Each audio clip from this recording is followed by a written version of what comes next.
बनने जा रहा है, रेल कंस्ट्रक्शन भी बनने जा रही है, तो ये कंसर्न है क्या एग्रीकल्चर लैंड भी उसमें जा रहा है और ये मोर जो अनएम्प्लॉयमेंट है वो ज्यादा और उसमें ग्रोथ हो जाएगी?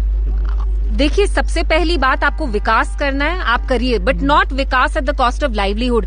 आप लोगों की पेट पे लात मार के ये विकास नहीं कर सकते। बिजबेहाड़ा में जो भी ये प्रपोज रेलवे लाइन है, it's gonna go through Bijbehara, Awantipora and Pulwama. ये सारा ऑन एग्रीकल्चर लैंड है, जहां पे लोगों के ऑर्चर्ड्स हैं, जहां पे उनको एक सस्टेनेबल सोर्स ऑफ इनकम आ रही है। आप उनसे वो तक छीनना चाहते हैं। ऑन वन हैंड यहाँ जो सरकारी मुलाजिम है, आप उनको निकाल रहे हैं। जिनका थोड़ा बहुत प्राइवेट बिजनेस है, वहां पे आप कहते हैं हम रेलवे लाइन बनाएंगे। So we are not against development per se, we are against development at the cost of our ecology, at the cost of livelihood, at the cost of environment. हमने खुद देखा है जो मरकजी सरकार है, उत्तराखंड में इनने कितनी बर्बादी की, वहां कैसे फ्लड्स आए, बिकॉज अर्बन प्लानिंग जो भी है, जहां भी ये करते हैं, it's eight the cost of the environment. So for us that's an issue.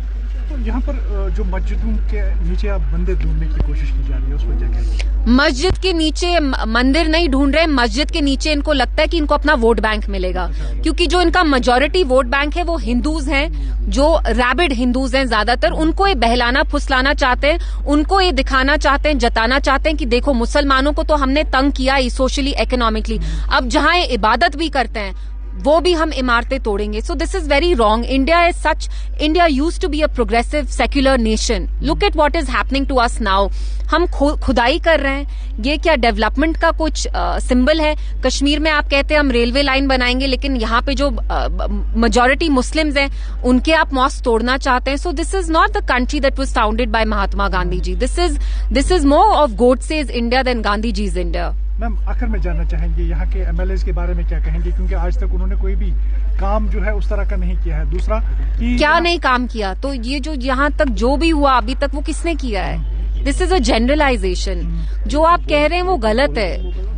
You newly elected MLA क्या? अच्छा, सॉरी, मैंने आपका सवाल नहीं सुना, फिर से पूछिए। न्यूली इलेक्टेड जो एमएलएज है उनके लिए क्या कहेंगे आप? मतलब क्या कहूँ मैं?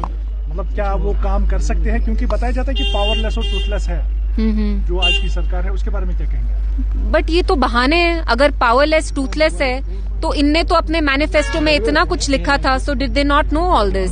Why are they powerless? सरकार तो इनकी है, तो ये क्यों नहीं काम कर रहे हैं? रहा हमारे जो 3 एमएलएज हैं, वो आप देख रहे हैं कितना वोकल है। असेंबली में रेजोल्यूशन तक 370 पे पीडीपी ने लाई। पीडीपी के बस 3 एमएलएज हैं, लेकिन उस जमात ने नहीं लाई जिनके 50 एमएलए, पीडीपी के एमएलएज ने लाई। तो जब आपको काम करना होता है, यू फाइंड अ वे। बाकी आपको बहाने चाहिए। आप तो 70 साल से यहाँ इक्तिदा में आ रहे थे, गर्ज आपको है नहीं काम करने का, तो you will always look for excuses and you will find an excuse.